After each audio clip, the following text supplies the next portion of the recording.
Good morning. You're watching News Central now on News Central TV. My name is Mazino Appeal. The top stories at this hour.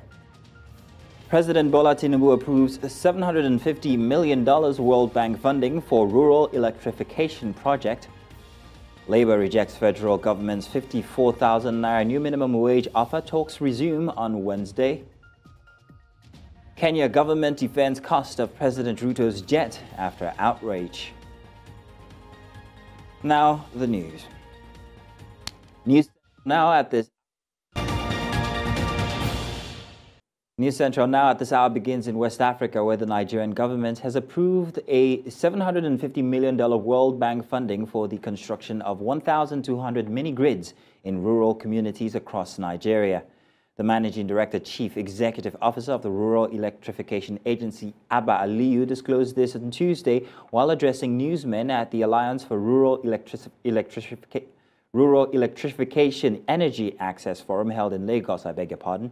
According to Aliyu, President Bola Tinubu approved the fund for the distribution access through Renewable Energy Scale-Up project, which aimed at providing energy access to Nigerians in rural communities. Aliyu noted that about 19 million of the 85 million Nigerians without access to energy would be provided electricity under the scheme. Now, let's also tell you that the Nigerian Senate says it will convene a national security summit in an effort to find lasting solutions to the nation's pressing insecurity challenges. The Senate, during its plenary in Abuja, says that the summit will provide a platform for heads of security agencies, governors, traditional rulers, socio-cultural groups, amongst others, to deliberate and find lasting solutions to the escalating insecurity being witnessed across the country. News Central's Emmanuel Bagudu reports.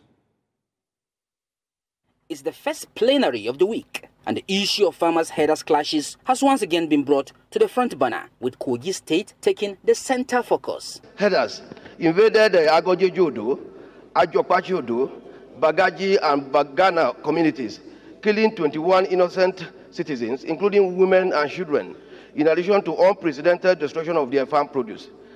Alarmed that on 30th April 2024, gunmen attacked Ajopachi-Odo community in Omala local government area, killing no fewer than 3 persons and rendering the entire community desolate, with no health facility to cater for the deteriorating health conditions of the survivors. Some senators expressed worry over the continuous killings being witnessed following repeated clashes between farmers and herders. They say it poses a feeling of hopelessness, as all efforts to curb the situation has failed. If all the cattle you consume in the United Kingdom, you see them on the streets of United Kingdom or England, nobody sees these things on the road. It's only here that we can stay, and every morning herders will invade a community, kill 30 persons, touch the houses, burn their properties, displace them, and we have no solution to it. What we owe these people goes beyond rhetoric, go beyond condemnation, go beyond 1 minute silence, go beyond crying every day. No, our tears will solve this problem. While we deal with those who kill our people, we must be looking at the possibility, the necessity and imperative of making government, the federal government particularly, to see how to resuscitate the lives and livelihood of those who are willing to remain within the boundaries of the law. The Senate resolved to set up an ad hoc committee comprising 1 senator from each geopolitical zone in the country to once again look at the matter holistically. Of course, you've seen that the whole thing is actually a national menace, and everybody is very concerned across all divides in the country. So you can see the totality of the voices here are also the voices of Nigerians speaking, that yes, indeed, enough is enough. We should find an end to these killings, find an end to the destruction. The Senate observed a 1 minute silence to honor those that have lost their lives. In Abuja for News Central, I am Emmanuel Bagudu. Locals on Tuesday buried their loved ones after bandits killed 40 people in a Monday night attack in Wase local government area of Plateau State. Gunmen were said to have invaded the village of Zurak Bashar district of Wase, which is known to be a very lucrative site for mining. Sources say among those killed were local vigilantes who kept watch for the security of other community members. Earlier, Mr. Gad Peter, Executive Director, Clean Foundation, spoke to us on this development. Company Zura has rich mineral resources.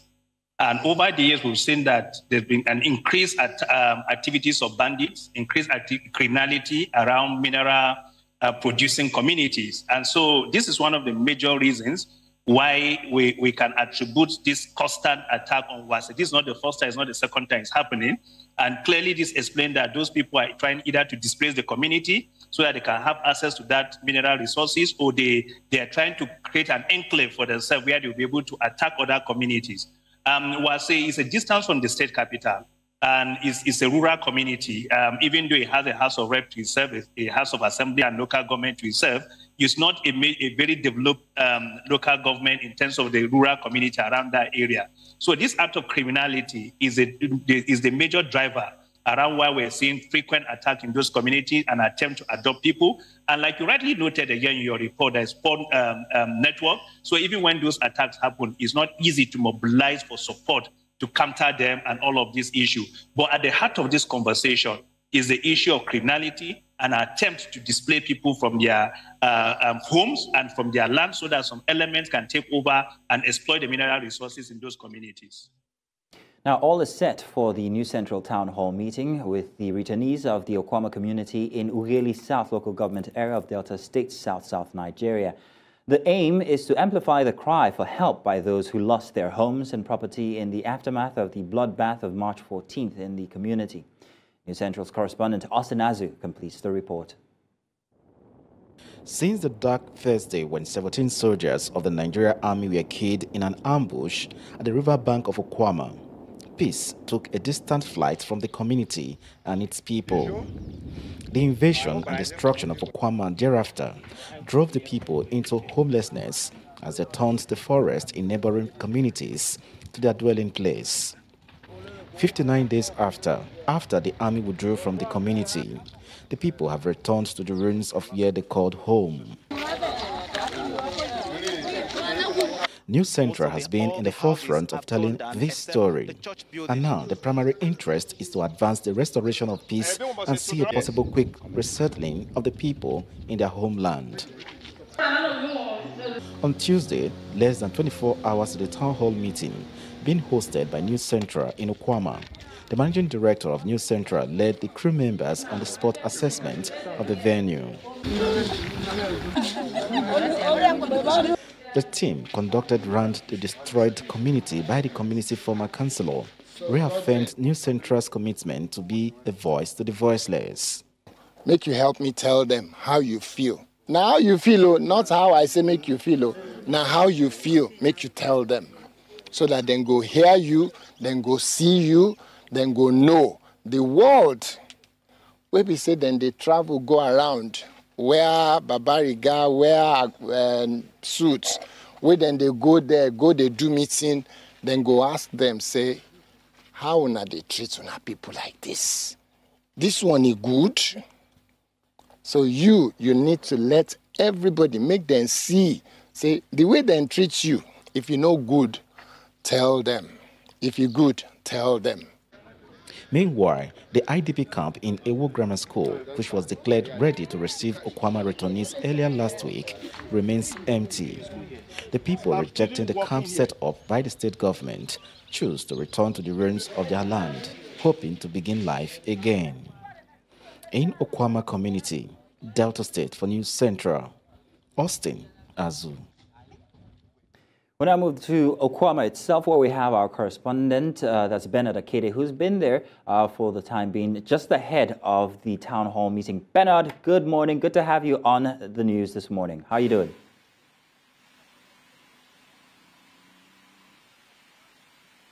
Okay. Very well, Mazino. Thank you for having me. Good. So, Bernard, I'd like to ask, how exactly are the people embracing the efforts being put together by New Central to have their word heard by the greater population of people out there?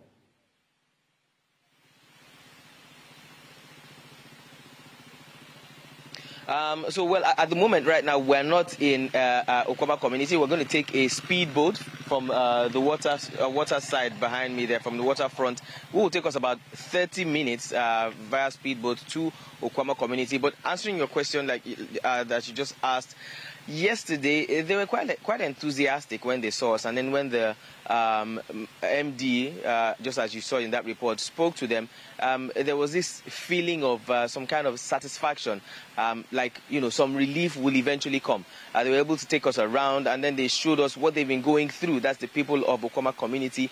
And so they're looking forward to the town hall meeting today, basically. They do hope, and we also do hope, that this town hall meeting, like the other ones in the past, will be able to spread the word far and wide as to what exactly may have happened in that community, and what the people have been going through, and exactly what their needs are at the moment. Needs in terms of physical materials, needs in terms of justice, needs in terms of wanting the government officials, the appropriate officials, to hear what they are passing through and to pay attention to their cries. So again, to answer your question, yes, they are enthusiastic that we are coming.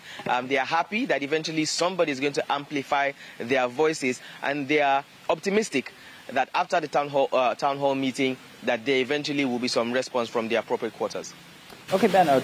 So we also hear that some of the villagers, the returnees, are very reluctant to go to the IDP camp that has been set up for them in Ewu. Exactly how far is Ewu from Okwama itself? That's one. And secondly, how many people have actually taken that opportunity to move to the IDP camp?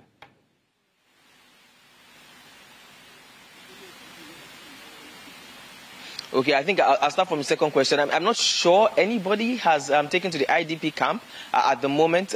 Coming to the waterfront here, we passed the IDP camp. Now, from the IDP camp down here is almost 15 minutes by road, and then you get to the water, and with the speedboat, it's 30 minutes, depending on the water current, straight by speedboat again to Okwama community. So give or take, we're talking 45 minutes, at least 45 minutes. So you can understand why the people are reluctant to go there. And again, of course, there's the connection naturally that human beings have to their ancestral homeland. So they don't want to go away from their homeland, because that's where they were born, that's where they live, that's where they grew up, that's where they have their farmlands, that's where they have their businesses.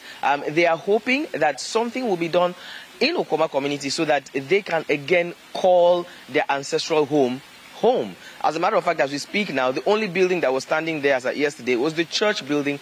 Every other thing has been razed down and even burnt at some point. So telling them to move away from there, take speedboats that would take about 30 minutes, depending on the water current, and then on getting here, take another 15 minutes by road to an IDP camp that is not in the community that they've known from time. It's quite saddening for them, and this is one of the things that they're asking the government to take a look into again and reconsider, so that they don't have to be completely or even temporarily detached from their ancestral home. Well, thank you very much, Bernard Akede. We're looking forward to 11 o'clock when you guys will be live, so that we can have, direct information from the people themselves. Let's hear them, as you say, their words amplified for the rest of the nation to hear. Thank you very much, Bernard. Moving on now to labor matters. The meeting on the ongoing negotiation on new minimum wage has been adjourned till Wednesday after the organized labor rejected the new 54,000 naira minimum wage proposal by the federal government. Tuesday's meeting came as a result of the walkout staged by members of the organized labor following the proposal of 48,000 naira as minimum wage by the federal government during last week's meeting. During that meeting, the organized private sector had also proposed 54,000 naira. The national president of the Nigeria Labour Congress, Joe Ajero, insisted on 615,000 naira minimum wage, arguing that the amount was arrived at after an analysis of the current economic situation and the needs of an average Nigerian family of 6.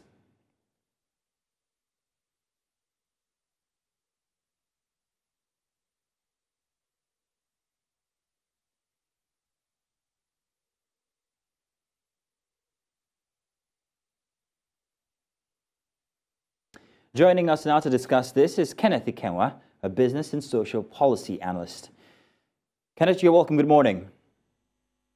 Good morning. Thanks for having me on. Thank you very much for joining. Now, what do you make of the new minimum wage offer of 54,000 naira, which is not too far from 48,000 naira, just 6,000 naira increase by the federal government?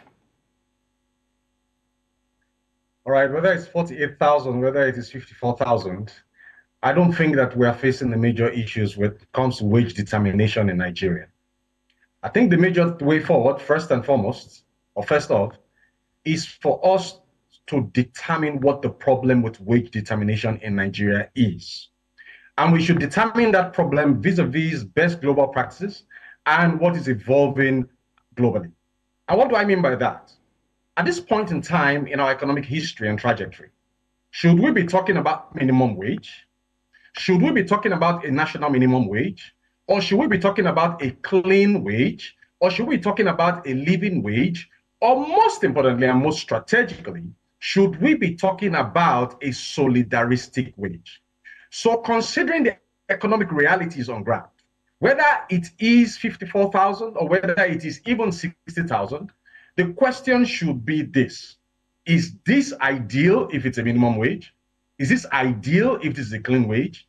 Is this ideal for a living wage? And definitely, this is not ideal as a solidaristic wage. So I think there's a problem of sincerity of purpose here. And on both parts of the organized labor and of the federal government, I think there's a great trust deficit and a great deficit of sincerity of purpose and populist intention. Does this favor the Nigerian populace? Definitely not. But as the conversation goes forward, I'm sure we can evolve new bits and bytes into the subject matter. Well, Kenneth, I can feel your passion burn through there, but how does this current proposed figure compare to the cost of living in Nigeria? And would it be sufficient to support a decent standard living for workers? I'm playing devil's advocate when I ask that question. Exactly. That is the exact issue here. Does this support a decent living standard in Nigeria? The answer is no. Now, wage determination is usually commensurate with inflationary situation of any economy at any given point in time. Why is that the case? This is because wage increases or wage decreases are usually demand elastic. What does that mean? If wages increase, it means the demands of citizens will definitely increase. But in the Nigerian situation, even where the wages increase, where there is this high, humongous rate of inflation that we're witnessing, which is unprecedented, perhaps in our economic history, it means that the present wage that is being proposed is not realistic, does not meet up with the basic standard of living for the average Nigerian. And I love to come back to that popular example I've given on this channel a long time ago. If the average family of 6, like you rightly did mention, and organized labor did allude to, has to feed every morning on 2 loaves of bread, even if it is 1 loaf of bread, which costs 1,500 on the average across the length and breadth of Nigeria for just 1 family loaf. Now multiply that by 30 days, and that gives you 45,000. We've not talked about transportation. We've not talked about electricity bills. We've not talked about sundry emergency bills for taking care of emergency health-related situations and other contingencies. So it is not ideal. And when you compare these vis-a-vis the food inflation rate and the major catalyst that drives transportation in Nigeria and other economic activities, which is the price of energy, be it electricity, be it petrol, be it diesel, these prices have gone up by about 200%. And if the previous minimum wage was actually 30,000, I would have expected that the government will step up its ante and consider an increment in that wage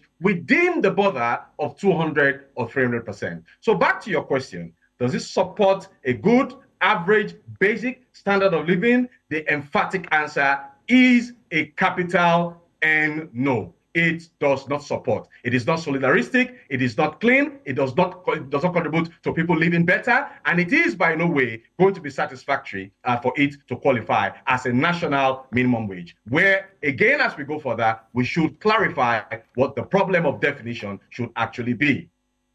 So, Kenneth, going by your calculation, you're saying that if we have a 300% increase in what the former minimum wage was of 30,000 naira, then we should be looking somewhere around 90,000 or 100,000 is what you're saying. However, let's take a look at the national president of the Nigerian Labour Congress, Joe Ajero's suggestion of 615,000 naira.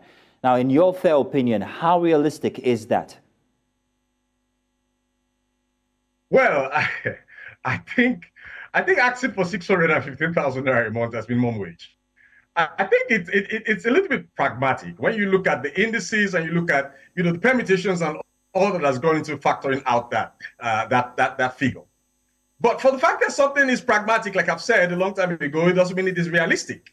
We also have to look at the burden of payments, the burden of admission, the burden of dissemination of information when it comes, the burden of even asymmetric information, and market failure when it comes to the issues of wage determination.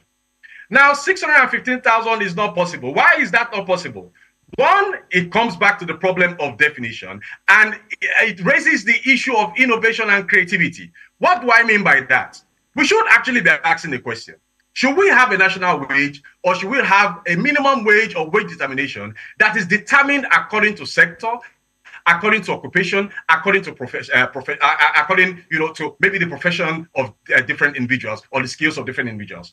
For instance, even if you're asking for 615,000 or you're asking for 90,000, it will mean, for instance, that if I have to employ a nanny in my house, or if I have to employ a security staff in my house or for my house, I would have to pay the minimum of 90,000, or in the best case scenario, the minimum of 615,000.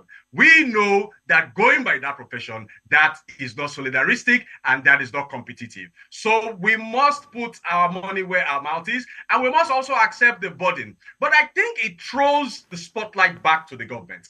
If you are not able to give us an increment wage, whether it be minimum living, solidaristic, or clean, of about 200% or 300%, well, if you are all you can offer is 54,000, I think those in the executive arm, those in the legislative arm, those in other basic arms of government should also be ready to take a pay cut in their emoluments, in their salaries, in whatever they collect as public elected officials or as whatever they are. They should be able to take at least an 80 to 60% cut in their own wages. And let's see how that actually pans out. Well, Kenneth Kenwa, thank you very much. That was very fair. Thank you indeed. Thanks for having me on. You're welcome. Now, the Monetary Policy Committee of the Central Bank of Nigeria has raised the monetary policy rate for the third time this year, which benchmarks interest rates from 24.75% to 26.25%. CBN Governor Olayomi Cardoso announced the rates adjustment at a news conference on Tuesday during the committee's 295th meeting in Abuja. This marks the 11th consecutive rate hike since May 2022 in a bid to curb inflation. Despite these efforts, between May 2022 and April 2024, inflation has risen from 17.71% to 33.69%. Cardoso said that the committee retained the asymmetric corridor at plus 100 basis points and minus 300 basis points around the MPR. I think the CBN should still be looking at stabilizing the exchange rate. Basically, that's what has been driving inflation. So if you ask me what alternative decision they should have taken, is to see how they can get liquidity into the FX market, stabilize that rate, and get foreign investors to want to play in that market. Like the CBN governor said, you clear your backlog and yet you have volatility, no investor want to come. So if you ask me what other thing they should be doing was to see how they can attract more FX into that space, and if they do that, definitely that will slow down the inflation that we are seeing. I've said it over and over, hiking of rate has not done us any good. Like your report said, from 17 to 33, that's almost 100% increment. So for the past 7 years, 7 months, and it has been going on like that. And other nations that we actually did the same process of hiking rate together, already doing inflation very, very low. And why is ours not working? It's because we are not looking at the particularity of what major challenges is driving inflation. And what is driving inflation as it stands now is the FX. And why is FX driving inflation? Because over 80% of what we consume, especially when it comes to cereal and others, we basically import them into Nigeria. So until we address that volatility, we are just dancing around the bush without addressing the real issue. Discussing Nigeria's monetary policy there with us, financial analyst Mukhtar Mohammed from earlier. Let's go on a short break. When we get back, more news inside the hour.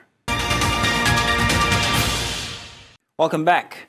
And now to politics. The faction of the Rivers State House of Assembly loyal to Governor Siminalayi Fubara has screened and confirmed 8 commissioners designate as members of the State Executive Council.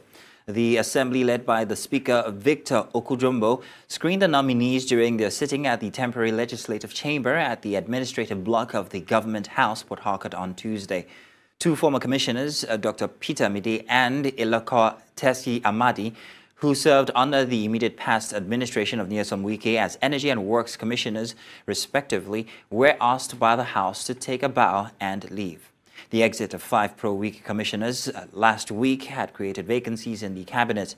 The commissioners' resigned their positions amid the feud between Wike and Fubara, citing a toxic working environment for their decision to leave. The National Peace Committee, with support from the Kuka Center, says that it has begun the evaluation of its independent states' peace architecture across several states of the country. The committee says that this review is coming 5 years after the establishment of the independent states' peace architecture in 15 states across the country. News Central's Emmanuel Baguda reports. These are members of the Independent States Peace Architecture, a state peace intervention group established by the National Peace Committee in 15 fragile states in Nigeria. They are meeting for the first time after their establishment in 2019 to provide feedback and gain more knowledge on their mandates. And I think they have become a very reliable body for early warning, for intelligence gathering, for information that will not readily reach us. They are able to put that together and send to us. And I think for me, the most beautiful thing is that they come from those states, they speak the language, they understand the context, they understand the politics and the economy, and therefore they are able to, help us respond to some of these situations. It's always better than someone who doesn't know the place, just comes from outside to tell you what to do. So that is why the ISPs, the independent state-based peace architectures, have become relevant in our aspiration to respond to issues of conflict and violence across this country. What we are doing today is bringing them together to discuss, of course, based on the plenary, and to say, is it possible that ahead of the 2027 general elections we can do better? 2023 is gone. On the pulse to peace, and that is what we are looking at, to navigate pathways to promoting peace building and social cohesion. Some of the members of the Independent State Peace Architecture say much has been achieved since their inauguration. To mention a few, we immediately after the announcement of the election, we met with the contestants and they hugged themselves. They agreed with the result of the election through what we did before the election with them. We sat with them, we advised them, we showed them the importance of peaceful election and after, especially after the result has announced. So with that, the contestants from the different political parties, they came together, we sat with them, and we congratulated each other for having a peaceful election in the state. Presently, we are counseling about 54 of them who disarmed a few months ago. They're undergoing rehabilitation. That takes time before we can reintegrate them into society, into their families, and among their peers. So these are some of the areas we have worked.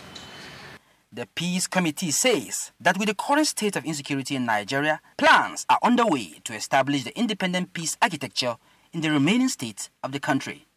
In Abuja for News Central, I'm Emmanuel Bagudu. The federal government of Nigeria and the Maritime Workers Union of Nigeria has started a verification exercise for the disengaged seafarers of the Nigerian National Shipping Line.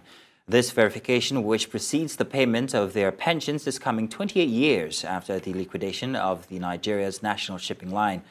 News Central's maritime correspondent Nyoma Obiaswalu was there and brings back this report. Nigerian government and the Maritime Workers Union of Nigeria have started verification for the disengaged seafarers of the Nigerian National Shipping Line after 28 years of liquidation. The verification, which kick-started today at the MPA Sports Complex Lagos, is coming after years of unrelenting battle by the Migrant Workers Union of Nigeria for the payment of their pensions. The exercise will also involve the next of kin for deceased staff. The complex was filled with joy and prayers for the President General of MAUM, whom upon assumption in office made it his goal to ensure government pays these benefits. In his words, the President General of the Migrant Workers Union of Nigeria said the seafarers contributed immensely to the growth of the maritime industry in Nigeria, but sadly, 28 years after, they are yet to be paid their pension. If they have been doing verifications upon verifications, this one is going to be different because the government are fully involved, the Ministry of Blue Economy, they are fully involved, the DG, NIMASA, they are all involved, Minister of Labour, Minister of Blue Economy, all of them are involved. So there's no how this verification is going to be kept under the carpet, including the Nigerian Port Authority. So they are involved. So it's a tripartite arrangement where nobody will run away from their responsibilities. So it's their right, it's the right of the old men. There is renewed hope because before now it was as if nothing was going to happen. But thank God for this present government with the Renew Hope agenda, and they have brought hope to these agency farers. Because the reason why this battle have lingered was because whether they're entitled or they are not entitled. But today, the government have realized they're entitled because of the court judgment, and now the verification exercise has started, and we are hopeful that in the verification, there will not be delay in disbursing what they're entitled to. The seafarers couldn't hold their joy over the verification and the assurance that their pensions will be paid. I'm part of this verification, and I thank Mr. Adeyanju, Prince Adeyanju, who stood by us and said, no, this thing will come to an end. Today is the greatest joy in our life. This entire seamen, today is our greatest joy. I'm very happy. Yes, we have to thank this our President General, Prince Adeyanju. He did a lot for us. He stand with us. He promised when he enters, he will see that we, seafarers, will collect our duty. Although some seafarers have since died, most of them are still alive and aged as the verification moves to Calabar, Port Harcourt and One. The expectation is that payments will follow so that these workers will finally get succor after years of service to their country. In Lagos, for News Central, Norma Obiaswalo.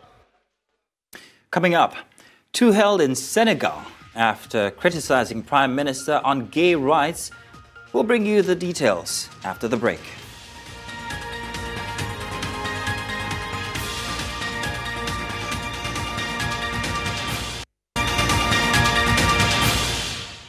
Welcome back. News Central now continues in West Africa, where an activist and a preacher were taken into police custody in Dakar after filming videos criticizing Senegal's Prime Minister for perceived tolerance toward gay people.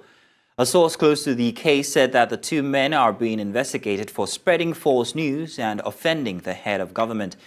Judicial police arrested activist Ba Diakhaté on Monday after he recorded a video attacking Prime Minister Ousmane Sonko for an earlier statement on LGBTQ rights. Preacher Sheikh Ahmed Tijani Ndano was taken into custody on Tuesday after also criticizing Sonko for what he said was complacency toward LGBT issues. Sonko spoke about the issues during a visit last week by French far-left politician Jean-Luc Mélenchon.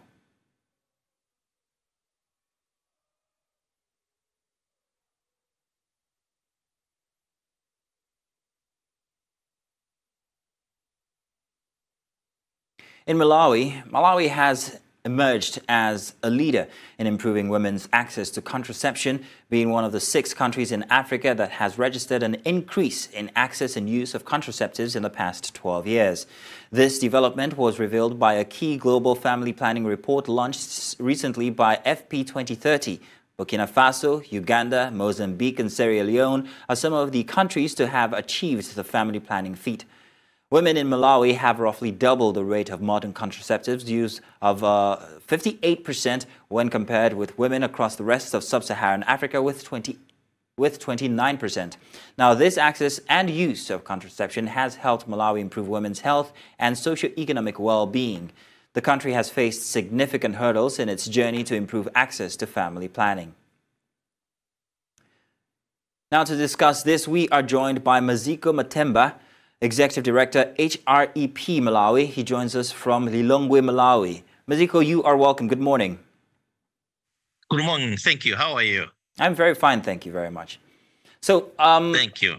How has Malawi become a leader in Africa in providing women with access to contraceptive? How did this begin, and what initiatives have been implemented to achieve this? First of all, yes, indeed, I want to congratulate my country, Malawi, for reaching this feat. It's not easy looking at country. As you know, countries sign off to many protocols, the Maputo Protocol and other protocol, to make sure that there is an increase in access in family planning methods. For Malawi, I think one of the achievements has happened because, you know, we have had opportunity of having support from development partners, but also there's been an increase in advocacy, a growing initiative by youth and civil society, but also development partners I mentioned earlier in spreading the message, but also advocating in terms of the use of family planning methods. It hasn't been easy, but I think the issue has been because of the support which we have received from development partners, but also the openness of the civil society and the youth themselves. Because as you know, we have had issues around issues of youth health-friendly services, which was a challenge before 12 years ago. I think currently, the youth are able to demand access to these services. So it has been a number of effort, but also a number of initiative amongst, but also adding to this, Ministry of Health has developed a number of strategies on how we can mitigate, but also can ease access to family planning methods. Okay, so Maziko, what specific benefits have women in Malawi experienced as a result of this increased access to contraceptives for family planning? The benefits are many. One, it means that our girl child will be able to remain in school and be able to be productive. Because if maybe they got pregnant early, it means their future is jeopardized. They might not be able to access school because, you know, once one is pregnant, having children is very difficult to want to continue school, even though others do, but others. But also another benefit is that the country will be able to save a lot of resources, because if you have many children which are born at a younger age, it means the country will have challenges in terms of meeting the social protection programs, so that we can be able to meet the demand of these youth and these young women. So the benefits are many for the country, and that's why I think Malawi currently, as you are aware, is hosting the Africa Population and Development Conference 2024, which also highlighting some of these issues, and also to see to it how can we share best practices with other countries moving forward. We also hear that there's a positive impact on women's health and overall well-being. In what ways exactly have the improved access to contraceptives helped in that aspect? Yes, it has helped a lot, and it's helping. Even though I must say that being an advocate, an activist, I think yes, even though there's been an improvement, but we still have some pockets of high fertility rate among women, which is also concerning because it's an area also we need to work on. But what's most important thing is that, yes, indeed, there have been a sharp increase in terms of family planning use. So what we are urging is to make sure that Malawi being on course, because family planning is one of the key driver or key agenda for Malawi 2063 agenda, MIP1, that is implementation in the 10 years. So for us to meet this feat, it means we're also meeting our own national goals of women and children health. Okay, then. So what are some of the key challenges that women still face, however, even if this is a positive thing? Are there other challenges that women in Malawi still face when it comes to family planning? Yes, we still have challenges, pockets of challenges. One, to increase awareness on young women about the use of family planning at the younger age. But also some of the key challenges is also multi-sectoral engagement. We have education sector, which has got its own policies and laws, which maybe inhibits young girls to access family planning. So those are other areas which you are still working with government and the Ministry of Health and also the Ministry of Finance, which are hosting the population and development, so that we should be able to meet the demands but also the targets which we have set ourselves, but also at that moment you were able to meet some of those making such progress.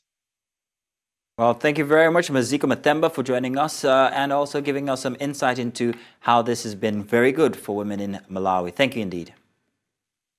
Thank you so much for having me. Thank you. You're welcome. Now in East Africa, Kenya's government has defended the cost of President William Ruto's trip to the US following outrage by some citizens that he chartered an aircraft instead of using his usual presidential plane, given his government's austerity measures and the cost of living crisis. The price of hiring the luxury private jet in which he and his delegation traveled is estimated to be around $1.5 million. But government spokesman Isaac Moara, without confirming the cost, said the benefits of the visit far outweigh such a million times. More than 30 people, including a popular comedian, are reported to be accompanying the president, who landed in Atlanta, Georgia on Monday. Ruto is on a 4-day visit at the invitation of his U.S. counterpart, Joe Biden, the first state visit by a Kenyan president to the U.S. in 2 decades and the first by any African leader in 16 years. We're going on a very short break, and when we get back, more news from Africa and then sports. Welcome back. South Korea's Prime Minister Han Duck-soo has stressed the importance of safety and inclusivity as he gives the opening remarks at the Global Summit on AI in Seoul. According to Han, AI safety cannot be truly achieved until those who are the most vulnerable have access to the necessary means to respond to threats and challenges posed by the new technology. The AI Global Forum will be held over 2 days and will be partly virtual, with a mix of closed-door sessions and some open to the public. The Republic of Korea is fully committed to contributing to the development of safe, innovative, and inclusive AI technologies for the benefit of its citizens and the global community. AI safety cannot be truly achieved until those who are the most vulnerable have access to necessary means to respond to threats and challenges posed by this new technology. Continued technological innovation is essential to effectively address difficult safety issues and ensure greater accessibility.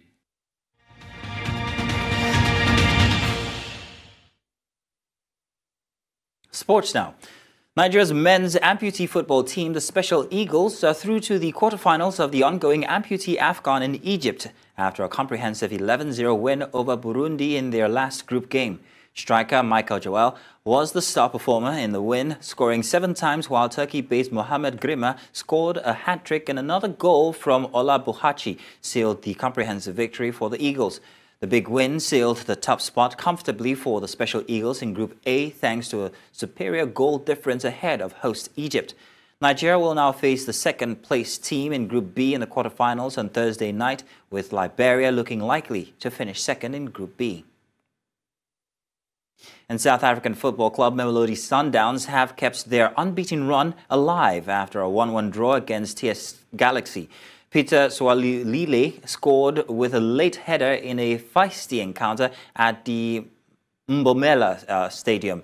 Rulani Mokoena side are bidding to become the first club in South Africa's history to finish the season without losing a single match, and only Cape Town City now stand in their way on the final day.